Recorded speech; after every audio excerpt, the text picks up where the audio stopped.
Alam ba ninyo kung ano ito? Dumadapo sa ilaw tuwing gabi.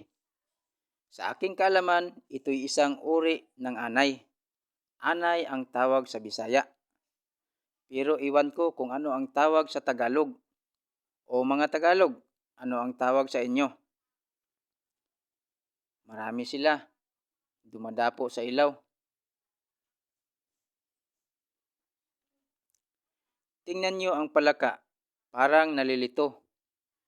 Pero busog naman siya dahil marami ang pagkain na kinakain niya. Ang sabi sa mga matanda, ito'y sinyalis na mayroong tumutubong nature field mushroom. Nature field mushroom, yung tinatawag sa Bisaya, libgus or ligbos. Iwan ko sa ibang lengguwahe kung ano ang tawag sa kanila.